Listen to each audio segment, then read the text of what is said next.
Warahmatullahi wabarakatuh. Bismillah, alhamdulillah, wassalatu wassalamu ala rasulillah wa ala alihi wa sahbihi wa man wala ma ba'd. Alhamdulillah, segala puji bagi Allah Subhanahu wa taala yang telah memberikan kita nikmat dan karunia sehingga kita dapat kumpul bersama melaksanakan salat subuh berjamaah, dan insyaallah akan kita lanjutkan dengan kajian fikih. Semoga Allah Subhanahu wa taala ridho dengan apa yang kita kerjakan pada subuh hari ini. Amin ya rabbal alamin. Masih kita membahas tentang kapan seseorang diwajibkan untuk mandi wajib atau kapan seseorang diwajibkan untuk mandi junub, gitu ya istilahnya. Maka kita sudah membahas ketika hubungan suami istri. Maka setelah itu wajib melakukan mandi junub, baik keluar mani atau tidak keluar mani. Yang kedua, keluar mani secara sengaja maupun tidak sengaja, maka wajib mandi junub.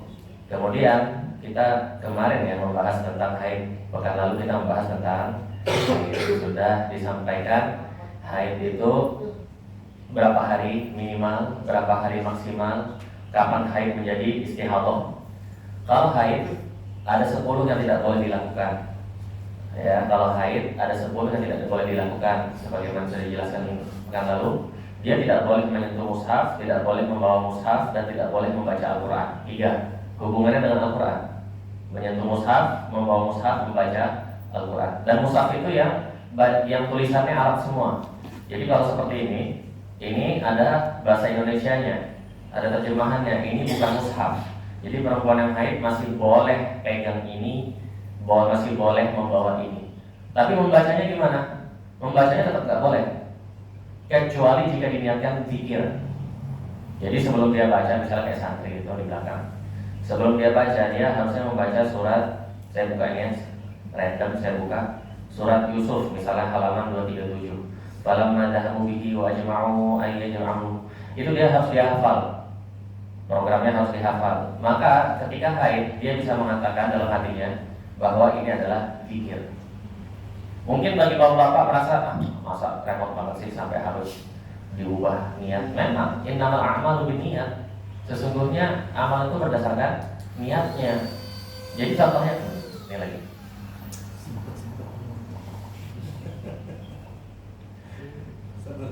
Sudah Ustaz? Oke. Jadi masalah niat itu sangat penting, Pak. Membaca Al-Quran, niatnya membaca, atau niatnya zikir, atau niatnya ruqyah, atau niatnya doa, itu sudah beda semua. Dan juga sama seperti berwudu. Kita usahakan, Pak, mulai dari sekarang usahakan setelah buang hajat langsung berwudu. Usahakan itu jadi amalan tetap. Habis buang hajat berwudu. Dan saya sudah sampaikan waktu itu, wudu yang cepat, yang wajib-wajibnya saja. Kadang mungkin kita malas karena kita merasa wudu itu panjang. 1, 2, 3, belum lagi ditambah doa-doanya. Habis itu kumur-kumur 1, 2, 3, itu dan doa-doanya lama. Maka orang setelah buang hajat ya langsung berwudu karena merasa bahwa itu lama. Padahal yang bikin lama itu adalah ketidaktahuan kita bahwa wudu itu ada 2. Ada wudu yang sunnah sebagaimana yang sering kita kerjakan itu, dan ada wudu yang wajib. Wudu yang wajib itu cuma 4 yang dibasuh.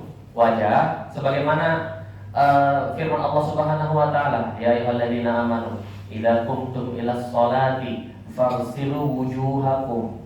Maka basuhlah wajah kalian kalau hendak sholat. Basuhlah wajah kalian. Wa aydiyakum ila marafiqi, dan basuhlah tangan sampai siku. Wamsahu biru'usikum, dan basuhlah sebagian dari kepala kalian. Wa arjulakum ilal ka'bain, dan kaki kalian sampai mata kaki. 4 yang dibasuh. Berapa kali? 1 saja. Kalau kita dawamkan atau kita biasakan, insya Allah setelah buang hajat wudu, ya. Tapi kalau yang perempuan gimana? Perempuan nggak boleh berwudu ketika haid. Sengaja dia berwudu ketika haid, berdosa dia. Karena tidak boleh ketika haid itu berwudu ya. Lagi hadas besar nggak bisa dia berwudu. Maksudnya lagi haid, bukan hadas besar, lagi haid. Lalu bagaimana caranya supaya dia bisa juga melatih untuk terus-menerus berwudu? Maka cuma di masalah hatinya aja. Niatkan ketika berwudu, bukan niat wudu, tapi niatnya apa? Bersih-bersih. Niatnya bersih-bersih. Maka bisa dia mengerjakan gerakan wudu tanpa niat wudu. Dan itu penting bagi kita juga. Jangan sampai ketika kita berwudu nggak niat wudu. Yang terjadi adalah kita cuma mengerjakan gerakan wudu, tapi tidak dianggap wudu. Sekarang analoginya sekarang Bapak berdiri hadap kiblat, kemudian ruku, i'tidal sujud, ya. Sekarang misalnya i'tidal sujud, tapi pasti nggak disebut sholat, karena Bapak nggak niatkan sholat. Misalnya mau contohkan ke orang lain, ya kan? Padahal gerakannya gerakan sholat. Mau mencontohkan ke orang lain berarti bukan sholat. Jadi itu masalah niat itu penting ya. Itu bukan hal yang sederhana sebagaimana sebagian umat Islam itu kadang-kadang saya lihat agak meremehkan di masalah itu ya. Jadi tidak boleh memegang mushaf, memegang mushaf, membawa mushaf, membaca mushaf, itu sudah kita bahas semua. Kemudian tidak boleh sholat, tidak boleh tawaf, dan tidak boleh berdiam di masjid bagi perempuan haid. Nah, Rasulullah SAW bersabda, la uhillal masjida lihaidhi wa lijunubi. Tidaklah aku halalkan masjid itu bagi perempuan atau bagi orang yang haid dan yang junub. Nah, sekarang kata-kata junub ini kan termasuk kita juga, Pak. Junub. Boleh nggak kita duduk di masjid, berdiam di masjid kalau junub? Nggak boleh. Pertanyaannya, ngotorin apa kita? Nggak ngotorin apa-apa. Maka ketika ada dai yang mengatakan nggak masalah Bu duduk di masjid dalam keadaan haid selama tidak mengotori masjid, nggak masalah. Maka jawabannya apa? Kami yang junub tidak mengotori apa-apa. Kita tidak mengotori masjid dengan cara apapun ketika junub. Tapi kita tidak boleh berdiam di masjid. Dan yang junub lebih ringan. Seandainya sekarang ada yang lupa ini, oh iya lupa, gue tadi lupa mandi, astagfirullah. Pernah nggak ada yang sholat tapi lupa mandi? Saya berdua pernah. Habis sholat subuh, udah zikir, astagfirullah, keluar di masjid masalahnya kan. Nah, kalau ada yang ingat sekarang Pak, turun ke bawah mandi, naik lagi sudah suci, ya kan? Turun ke bawah mandi suci, naik lagi udah duduk santai. Tapi kalau yang haid, oh kamu haid, Mbak? Iya, turun mandi, naik lagi masih haid. Lebih berat dia. Kok bisa dikatakan selama tidak mengotori masjid? Itu kadang, ya itulah, ya. Mungkin ijtihad sendiri gitu. Terus yang ketujuh, perempuan haid tidak boleh melintasi masjid. Melintasi itu seperti masuk dari pintu itu, keluar dari pintu itu namanya melintas. Tapi kalau masuk dari pintu itu, keluar lagi dari pintu itu namanya taraddud, mondar-mandir. Mondar-mandir hukumnya hukum duduk di masjid. Jadi kalau melintas, dia tidak boleh kecuali jika yakin tidak mengotori masjid. Nah, di sini kalimatnya yang betul. Jadi melintasi masjid selama dia pakai pembalut boleh. Misalnya, oh iya ada sesuatu kamu dong ambilin di masjid ini. Misalnya contohnya ya, si perempuan yang masuk ambil mushaf ini atau ngambil terjemahan ini, masuk dari sini ambil langsung keluar dari pintu situ, itu melintas. Dan pernah dikerjakan oleh Aisyah radhiyallahu anha ketika itu mengambil sesuatu di masjid dalam keadaan haid, ya. Nah, jadi yang dipahami adalah melintas sambil mengambil, melintas kemudian sambil mengambil. Jadi masuk dari satu pintu, keluar lagi dari pintu yang lain. Kemudian yang ke-8, tidak boleh apa lagi masih ingat?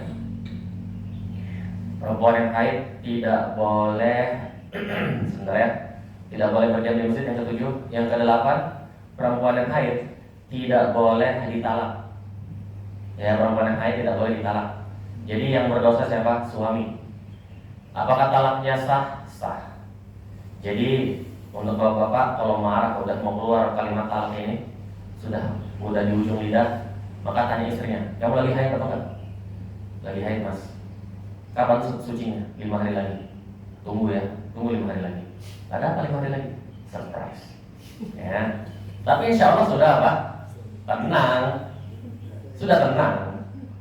Maka kata guru kami itu, kalaulah orang itu mempelajari tentang talak sebagaimana mempelajari tentang nikah, insya Allah jumlah talak itu jauh lebih menurun. Kebanyakan talak terjadi itu apa? Karena suami istri nggak ngerti masalah talak. Mudah banget keluar kalimat-kalimat. Saya sering banget dapat pertanyaan, ya tiba-tiba udah talak 3 rupanya. Udah talak 3, nyesal. Mau gimana? Sampai cari, tolong Ustadz carikan muhalil. Tahu muhalil? Muhalil itu adalah orang yang sengaja diminta untuk menikahi istrinya karena sudah talak 3. Kalau perempuan sudah talak 3, Pak, nggak bisa lagi kita balik sama istri kita kalau udah talak 3 itu. Kalau talak 1, talak 2, kita bisa bilang saya rujuk kembali. Atau setelah selesai masa iddahnya, kita bilang nikah ulang yuk, nikah balik yuk. Seandainya mantan istrinya mau, bisa nikah ulang dengan akad yang baru. Tapi kalau talak 3, nggak bisa rujuk, nggak bisa juga nikah ulang. Nah, gimana caranya kalau mau kembali lagi? Tunggu dulu si istri itu nikah sama laki-laki lain, kemudian dukul dulu atau hubungan suami istri dulu, kemudian pisah, kemudian selesai masa iddahnya, maka baru kita bisa nikahi. Jadi kayak direset dia, ya baru bisa nikahi. Nah ada tuh yang tanpa sadar ternyata sudah talak 3, nyari muhalil. Muhalil atau artinya apa? Laki-laki yang sengaja diminta untuk nikahi istrinya, mantan istrinya, kemudian cerai. Jadi sudah ada kontrak. Nanti kalau sudah ini kamu langsung ceraikan ya. Iya. Itu Pak, laknat Allah. Laknat Allah bagi muhalil dan muhalal bih. Ya. Jadi orang yang muhalil dan juga yang mintanya itu dilaknat. Ada tuh sampai minta begitu. Tolong bantu Ustaz, tolong carikan apa semua. Tidak bisa, saya nggak mau tolong menolong dalam keburukan. Ya, itu laknat Allah. Oke lah, sekarang kembali lagi ke suaminya dengan jasa si muhalil. Tapi sudah ada laknat Allah di situ. Kira-kira pernikahannya lebih baik dari yang kemarin atau lebih buruk? Kalau sudah ada laknat Allah yang lebih buruk lah, mending nikah betul-betul. Biarkan si istri itu nikah betul-betul. Bahkan yang minta malah yang perempuan minta, orang yang minta, tolong carikan. Saya bilang mending nikah sama laki-laki lain, nikah yang betul. Siapa tahu dia lebih baik dari suami yang pertama, kan gitu. Ya, coba. Habis itu tidak boleh juga hubungan suami istri ya. Kalau lagi haid tidak boleh hubungan suami istri. Nah, sekarang kita masuk ke pembahasan berikutnya. Oh, terakhir, sorry. Yang tadi perempuan tidak boleh puasa, itu lupa sebut. Tidak boleh puasa Ramadan dan juga tidak boleh puasa sunnah, sama. Semua puasa tidak boleh. Kapan seseorang diwajibkan mandi junub? Yang ketiga ini atau yang berikutnya itu adalah karena melahirkan. Ini untuk perempuan juga ini.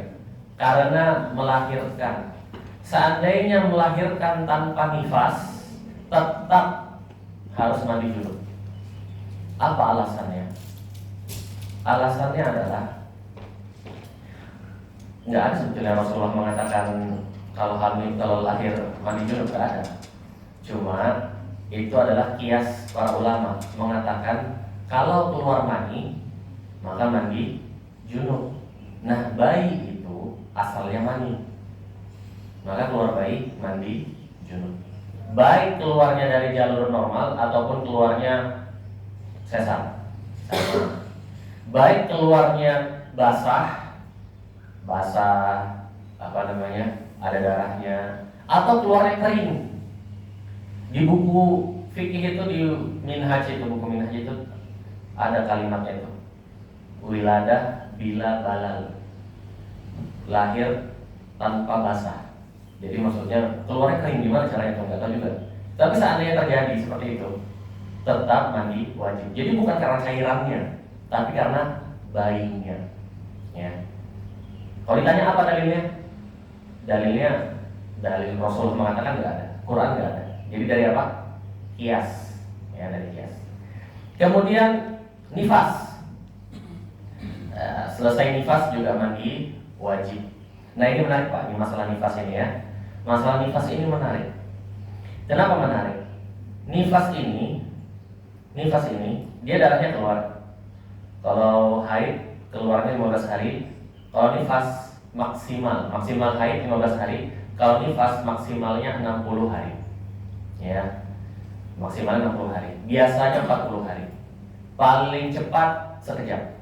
Jadi keluar bayi, keluar darah harus stop. Nah itu namanya nifas, itu yang pertama. Habis itu nggak ada lagi darah. Darah, kapan mengetahui antara nifas dengan haid? Kapan mengetahui darah ini nifas, yang ini haid? Apabila antara darah satu dengan darah berikutnya, apabila darah haid, darah nifas dengan darah berikutnya ada jeda selama minimal 15 hari. Jadi kalau ada jeda selama minimal 15 hari, berarti darah yang berikutnya bukan nifas lagi, haid. Misalnya 3 hari keluar darah setelah melahirkan, berarti pasti 3 hari itu nifas. Kemudian stop 15 hari stop, keluar lagi darah. Berarti kan totalnya itu masih 3 tambah 15 18, berarti hari ke-19. Harusnya masih nifas dong. Tapi enggak, karena jedanya 15 hari, maka darah yang berikutnya sudah darah haid. Nifas hukumnya sama seperti haid. Jadi yang 10 tadi ketika perempuan haid nggak boleh juga ketika nifas. Nggak boleh menyentuh Quran, membawa Quran, menyentuh mushaf, membawa mushaf, membaca Al-Quran, nggak boleh sholat, nggak boleh tawaf, nggak boleh berdiam di masjid, nggak boleh melintasi masjid, nggak boleh puasa, nggak boleh ditalak, dan nggak boleh hubungan suami istri. Tapi silahkan cari dalilnya, nggak ada. Sedangkan ulama ijma, ulama bersepakat nifas tidak boleh. Nifas itu keharamannya sama seperti haid. Tapi cari dalilnya nggak ada. Nah ini pak, kadang orang begini, dikit-dikit dia minta dalil. Ketika dalilnya nggak sesuai dengan pemahamannya dia nggak terima. Dalilnya nggak sesuai dengan pemahamannya dia nggak terima. Kita bilang ya, tapi ini yang difahami ulama. Oh, tapi kan nggak kayak gitu. Kamu tahunya dari mana sekarang? Kenapa saya harus ikut dengan pendapatmu dan meninggalkan pendapatnya ulama? Kan gitu kira-kira. Untuk memudahkan menjawab orang-orang yang seperti ini, maka bilang, kalau memang semuanya harus ada dalil sebagaimana yang kamu pahami, maka kamu berarti melakukan keharaman nifas. Karena keharaman nifas tidak ada dalilnya. Jadi berarti dia sama istrinya hubungan suami istri itu ketika nifas. Ketika nifas juga istrinya disuruh sholat, ya kan? Kalau dijawab enggak lah, nifas itu kan sama dengan haid. Mana dalilnya? Tanya dalilnya. Nggak bisa dia jawab diam. Ujung-ujungnya kembali ke ulama juga. Kenapa bagian yang itu kamu kembali ke ulama, tapi bagian yang lain kamu pikiranmu sendiri? Kan begitu tuh. Orang kadang tahu satu satu ilmu dia baru tahu, dan itu yang dia pegang, dan itu dia ngotot. Ketika ada orang lain mengatakan sebenarnya bukan seperti itu, dia itu lebih luas lagi. Tahu dari mana luasnya? Ini dalilnya ini, tapi kan dalilnya nggak sesuai. Dalilnya, tapi yang dipahami ulama seperti itu. Enggak, harus ada dalilnya. Pernah suatu ketika, ini contoh nyata ya. Contoh nyata. Orang yang puasa tidak niat puasa atau lupa niat puasa, maka dia tidak dianggap puasa. Pasti sudah. Semua ulama ngomong kayak gitu. Tiba-tiba yang nanya, ada nggak dalilnya di mana Rasulullah mengatakan kepada sahabat ketika dia lupa puasa maka kamu nggak berpuasa? Ada nggak dalilnya seperti itu? Nggak ada. Kalau gitu, orang yang lupa niat puasa tetap puasa, dia bilang. Coba, paham nggak sampai di sini? Jadi saya bilang berarti kamu kalau nifas, perempuan nifas, kamu tidak melakukan keharaman nifas. Loh enggak lah, nifas kan sama dengan haid. Mana dalilnya? Diam bro. Jadi ini menarik ini. Ingat ini masalah nifas. Ada orang begini masalah dalil, tanya. Nifas dalilnya mana? Kalau kamu ngikutin ulama masalah nifas, maka hendaknya juga ikuti ulama masalah yang lain. Belum waktunya jadi mujtahid mutlak. Tahu mujtahid mutlak? Mujtahid mutlak itu orang yang bisa melihat dalil Al-Quran, As-Sunnah, ijma ulama, qiyas ulama, berarti bahasa Arab secara sempurna, kemudian tahu ikhtilaf yang ada pada para ulama dari para sahabat juga sudah berbeda pendapat ya. Jadi perbedaan pendapat itu bukan cuma zaman sekarang, dari zaman sahabat sudah berbeda pendapat. Kemudian murid-muridnya berbeda pendapat. Nanti ada ulama yang mengumpulkan itu semua. Bagi saya yang benar adalah ini. Itu yang dikerjakan Abu Hanifah, Imam Malik, Imam Syafi'i, Imam Ahmad bin Hanbal. Kemudian juga dulu ada Imam Laith, ada Hasan Al Basri, ada juga At-Tabari, ada Al-Auza'i. Itu mereka punya mazhab dulu. Dan diikuti itu dan disebut dengan mujtahid mutlak. Kemudian mazhab-mazhab yang lain akhirnya punah, mazhab yang lain punah, yang tersisa cuma 4 yang besar itu. Jadi kalau ada orang yang merasa, jadi kalau kita lihat Al-Quran ini, jadi bukan seperti itu yang dipahami. Yang betul adalah pahamnya seperti ini. Maka pertanyaannya, berarti dia apakah sudah menjadi mujtahid mutlak sehingga berani untuk menyampaikan seperti itu, ya? Maka sebaiknya itu ya nukil seperti yang saya lakukan ini kan nukil pendapat ulama. Kemudian yang juga diwajibkan mandi, sudah nifas tadi sudah, wiladah atau kelahiran sudah, nifas sudah. Yang berikutnya adalah maut atau kematian. Jadi kalau orang meninggal maka diwajibkan memandikannya. Ya, nggak mungkin mayatnya sendiri mandi ya. Diwajibkan memandikannya. Gimana cara memandikan mayat, Pak? Bagaimana cara memandikan mayat? Yang wajib-wajibnya saja. Ini supaya kalau terjadi di antara kita, tetangga kita, nggak ada siapa-siapa, ya, atau kita pas lagi di hutan, lagi hiking sama kawan kita, terus terjadi dia meninggal, dan kita nggak tahu gimana cara mandikan. Gampang. Yang penting seluruh tubuhnya kena air, selesai. Perlu nggak dipijit-pijit? Perlu nggak ditutup hidungnya dengan kapas? Perlu nggak dipakai pewangi lah, pakai kapur barus atau pakai sider dan seterusnya? Enggak. Kalau mau wajib-wajibnya saja, yang penting basah kepala sampai kaki. Nah itu aja. Nggak perlu juga digini-ginikan. Nggak. Jadi kalau mau disemprot ini pakai selang, sah. Ya, sah. Jadi jangan sampai kita khawatir, kan kadang-kadang kita itu takut melakukan sesuatu karena nggak tahu ritualnya. Kita nggak tahu ritualnya. Padahal orang itu harus dijelaskan mana yang sunnah, mana yang wajib. Nah, ritual yang biasa kita lihat itu, memandikan mayat yang kita lihat itu sudah masuk sunnah, sudah sempurna, bagus, sempurna. Tapi sekarang bagi kita yang bukan praktisi, kita bukan praktisi itu, kemudian terjadi teman kita pas lagi hiking kecelakaan, dia meninggal dunia, cuma kita yang ada di situ. Gimana caranya? Ingat aja itu ya, dengan membasahi seluruh tubuhnya. Nggak perlu dibuka bajunya, nggak perlu. Yang penting basah. Misalnya ada orang tenggelam, gimana cara memandikannya?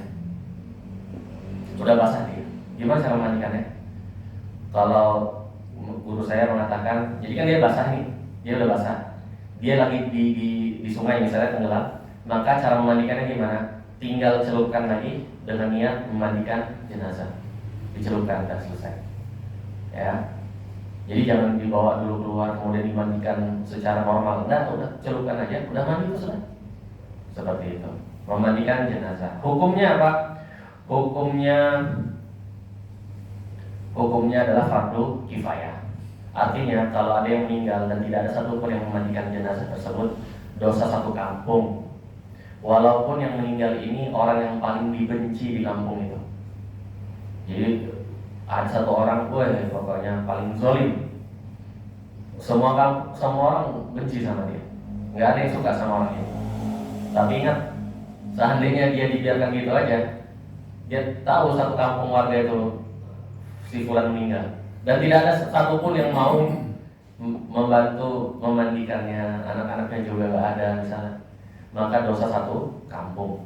Ya, jadi udah meninggal sudahlah, udah meninggal ya nggak usah lagi terlalu dibenci gitu kan. Kerjakan aja wajib-wajibnya. Yang lain dimandikan dengan sider, dengan kapur barus, ini disiram aja selesai. Ya gitu ya. Tapi tentu saja seluruh rangkaian itu, ketika seseorang meninggal, maka dia wajib dimandikan, dikafani, disolati, dan dikuburkan. Ini empat ini masing-masing hukumnya fardu kifayah. Jadi kalau seandainya dimandikan tapi nggak dikafani, maka berdosa satu kampung. Dikafani tapi tidak disolati, berdosa satu kampung, ya. Nggak dikubur, berdosa satu kampung. Jadi kalau empat yang nggak dikerjakan, berarti berdosa ini, berdosa ini, berdosa ini, berdosa ini satu kampung. Itu fardu kifayah. Jadi gampang ya, gimana cara memandikan jenazah yang wajib? Yang penting basah kepala sampai kaki. Tapi kalau mau sempurna, nah kalau mau sempurna ada babnya sendiri. Cuma di sini Rasulullah Shallallahu Alaihi Wasallam bersabda, "Iksiluhu bima'in wasidrin." Mandikanlah dia, ya, si mayat ini, ya, mandikanlah dia dengan air dan daun bidara. Daun bidara. Memandikannya berapa kali? Memandikannya 3 kali. Tapi yang 3 kali ini ya sudah lebih ke arah apa ya? Sunnah. Jadi mandikan pertama dengan daun bidara, mandikan kedua dengan apa gitu ya, mandikan ketiga baru bilas. Nah, salah satu guru saya dulu waktu belajar itu memang praktisi di memandikan mayat. Dia bilang kadang orang karena nggak ada sabun, akhirnya pakai deterjen. Jadi orang Yaman itu orang Yaman Pak, orang Yaman. Dan saya biasa juga ikutin mereka. Terlalu gimana ya hidupnya ya, santai gitu. Kalau kita sabun ya sabun mandi ada, sampo sendiri, sikat gigi sendiri. Orang Yaman enggak. Orang Yaman kadang deterjen itu dipakainya untuk mandi, sabun, dipakainya juga untuk sampo, bahkan dipakainya juga untuk odol. Pas ngelihat kita, ya Allah, ini pakai pemutih untuk giginya. Ya. Tapi orang yang masih lebih orang Etiopianya yang kadang datang, orang Somalia datang ke situ ya kan belajar. Alat mandinya cuma ini ya, cuma apa namanya, deterjen itu. Dipakainya mandi, dipakainya untuk sampo, dipakainya juga untuk sikat gigi. Nah kata guru saya, kadang orang itu memandikan jenazahnya pakai deterjen. Itu nanti kulitnya itu memerah. Jadi kesian, mayatnya itu kesian. Sebaiknya seandainya pun tidak ada sidar, tidak ada bidara, ya pakai zat yang lembut lah. Berarti kayak pakai sabun yang lembut lah. Jangan pakai deterjen kasar. Jadi kata guru saya ada tuh kawannya, udahlah pakai deterjen terus kan begini-gini tuh di badan ininya digosok keras, wah merah ini kulit si. Ya, padahal ya maksudnya kan baru meninggal ya. Kalau enggak ya nanti apa namanya? Atau dia pokoknya intinya jadi merusak kulit lah. Merusak kulit gitu intinya. Nah, itulah yang diwajibkan mandi. Nah, sekarang kita masuk ke pembahasan berikutnya, kapan disunahkan mandi? Disunnahkan. Jadi kalau nggak mandi pun nggak apa-apa. Tapi sunnahnya mandi. Intinya yang mau saya sebutkan ini, intinya adalah jika bertemu orang banyak. Misalnya yang pertama, mandi di hari Jumat, itu disunnahkan. Karena apa? Ya karena mau sholat Jumat. Idza arada ahadukum ayyatil jumu'ata falyaktasil. Barang siapa yang hendak datang sholat Jumat, maka mandilah. Ya. Kemudian kapan waktunya? Kapan waktu untuk mandi sunnah Jumat? Mandi sunnah Jumat itu sudah boleh dari sejak terbit fajar. Jadi kalau sebelum fajar mandi ngapain? Ya ini kan Jumat, sunnah Jumat. Belum masuk sunnah Jumatnya. Tapi sekarang mau mandi sunnah Jumat bisa. Kalau hari Jumat jam segini sudah disebut sunnah Jumat. Tapi yang terbaik kapan? Yang terbaik ya dekat waktu sholat Jumat yang terbaik. Pak, ini mungkin kita anggap ini sederhana ya, kayak mandi Jumat. Kita mandi setiap hari. Tapi orang dulu Pak, kalau nggak diajarin seperti ini, nggak mandi mereka. Saya sudah pernah sampaikan, umat Islam itu termasuk umat yang paling bersih. Karena mandinya itu dijelaskan oleh Rasulullah. Mandinya itu di apa namanya? Dianjurkan. Tapi umat agama lain dulu itu nggak mandi. Sampai abad ke-18 itu terkenal. Silahkan nanti cek itu. Raja Raja Prancis, disebut Raja Matahari, terkenal dengan mandinya cuma setahun sekali, padahal raja. Dan air tahun berikutnya itu air yang tahun lalu. Sampai segitunya, coba joroknya. Ini orang Prancis, orang Eropa yang sekarang kita orang Eropa lebih beradab, lebih memiliki peradaban yang lebih tinggi daripada kita. Padahal jorok mereka. Sekarang aja mereka kelihatan bersih, tapi dulu enggak. 1000 tahun lebih umat Islam jauh lebih bersih daripada mereka. Sampai sekarang kita lebih bersih sebetulnya. Kita kalau istinja, mereka nggak istinja sampai sekarang. Ya, kalaupun buang air besar cuma lap dengan tisu. Ya, lap dengan tisu pak. Kita udahlah cuci dengan air, pakai sabun lagi. Jadi kalau nggak disampaikan Jumat mandi, kalau nggak disampaikan habis hubungan suami istri mandi, habis keluar mani mandi, selesai haid mandi, ya kan? Kalau nggak disampaikan kayak gitu nggak mandi orang. Kemudian kalau hari Jumat mau sholat Jumat mandi. Nah kemudian apa lagi? Ketika sholat Id, di hari Id disunahkan mandi, ya. Dalilnya adalah anna Abdullah bin Umar radhiyallahu anhuma, dari Abdullah bin Umar radhiyallahu anhuma, kana yaktasilu yaumal fitr. Dia waktu itu mandi di hari Idul Fitri. Ya. Qabla ayyadhu ilal musalla, sebelum dia berangkat pergi menuju musalla. Jadi perbuatannya Abdullah bin Umar. Dan juga Rasulullah sallallahu alaihi wasallam ini dari Ibnu Abbas radhiyallahu anhuma, qala kana Rasulullah sallallahu alaihi wasallam yaghtasilu yaumal fitri. Waktu itu Rasulullah mandi di hari Idul Fitri, wa yaumal adha, dan juga mandi di hari Idul Adha. Itu dalilnya. Nah, sekarang pertanyaan, dalilnya ini menunjukkan kewajiban atau sunnah? Untuk mengetahui itu ya kita rujuknya kepada ulama. Ulama mengatakan ini adalah sunnah. Tapi kalau kita baca hadis sendiri pak, kita bakal mengatakan ini wajib. Kalau kita baca hadis sendiri tanpa mengetahui maksudnya dari para ulama, kita bakal bilang, oh Rasulullah kan mandi kalau mau sholat Idul Fitri dan juga ada berarti wajib itu mandi. Wah, pasti ada yang kayak gitu. Pasti ada yang seperti itu. Kapan waktunya? Waktunya sama, yaitu ketika terbit matahari. Lalu mandi sunnah berikutnya adalah ketika gerhana matahari ataupun gerhana bulan. Kenapa gerhana matahari, gerhana bulan? Karena kita disunahkan untuk sholat gerhana, betul? Maka sebelum sholat gerhana disunahkan apa? Mandi. Lalu yang berikutnya mandi, sunnah mandi setelah memandikan mayat.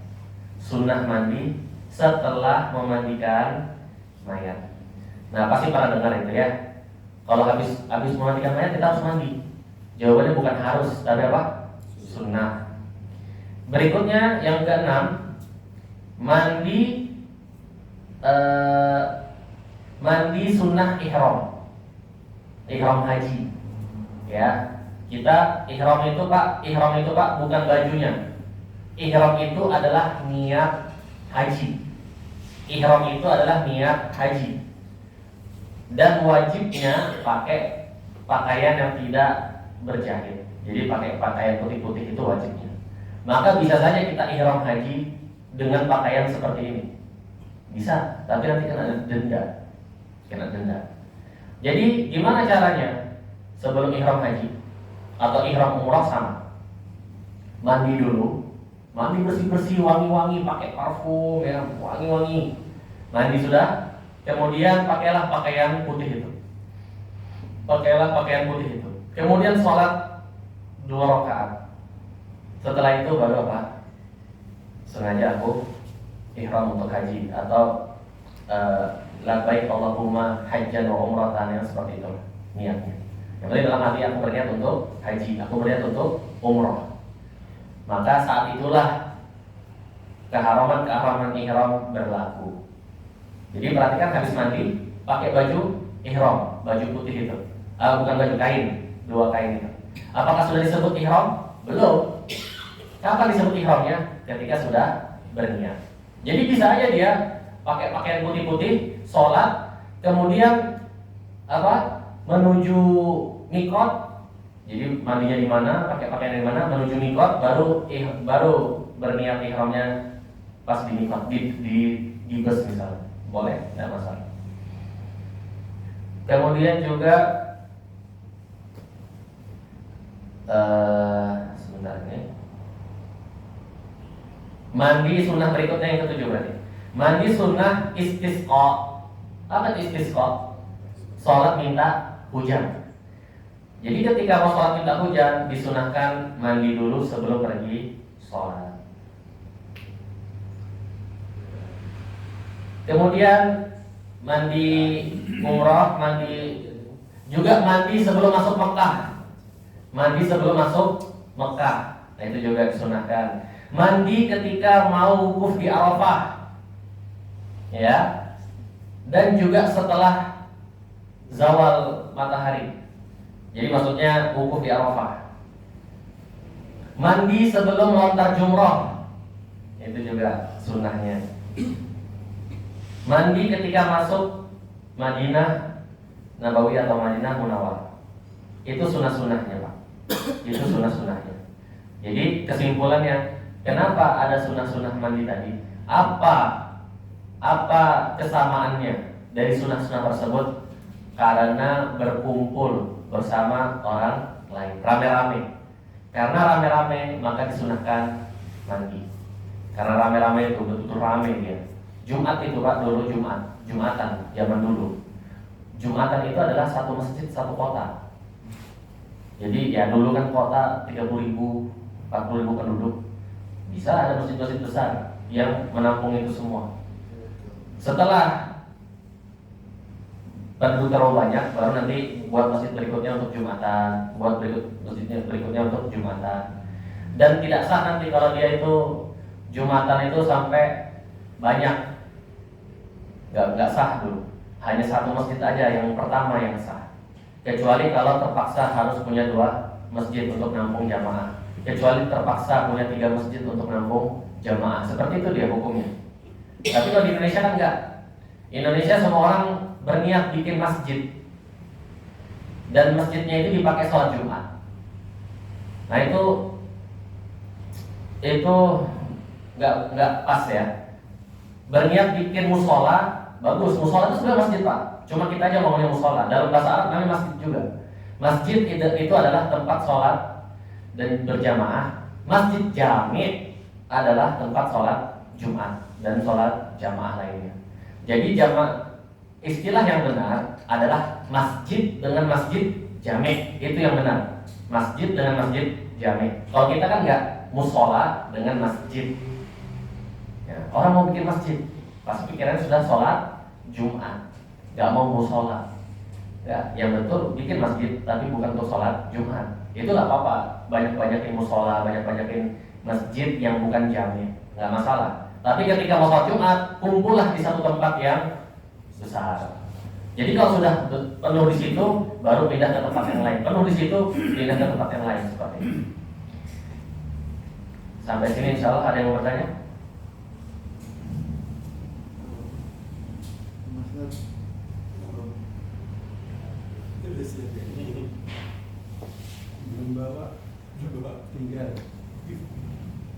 Kalau nggak ada, saya mau tanya santri di sini.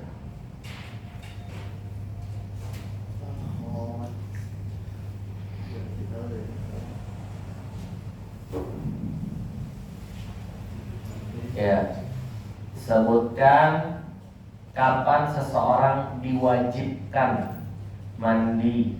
Diwajibkan mandi kalimatnya ya. Kapan seseorang diwajibkan untuk mandi? Kapan seseorang diwajibkan untuk mandi? Mandi apa katanya Ustaz? Ya mandi junub lah. Karena Pasti sudah. Wajib. Pertama, Ayo, jawab dulu yang ada ini. Nanti nyusul yang lain. Ketika berhubungan suami istri. terus kedua, Dua, itu dulu yang bisa. di formal kan? Bukan haidnya dulu. Apa? Karena melahirkan. Betul. Tuh. 3, Nifas. betul. Nah, 4, karena haid. bagus. Yang terakhir, Coba.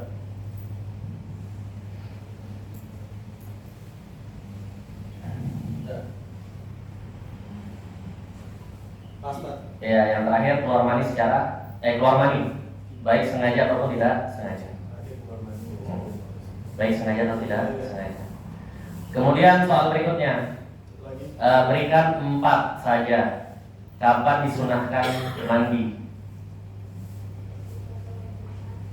Bagus. Kelima. Berhubungan suami istri. Enggak, itu wajib itu. Wajib. Gerhana matahari atau bulan. Bagus. 2, Ketika selesai memandikan mayat. bagus. 1. Sorry. Mandi krom. Ihram, Ihram. ihram haji, Air haji atau umroh. umrah. Bagus. Masya Allah, tabarakallah. Jadi sampai sini semoga bermanfaat. Kurang lebihnya maaf. Subhanallah bihamdika asyhadu an la ilaha illa anta astaghfiruka wa atubu ilaik. Assalamualaikum warahmatullahi wabarakatuh. Waalaikumsalam.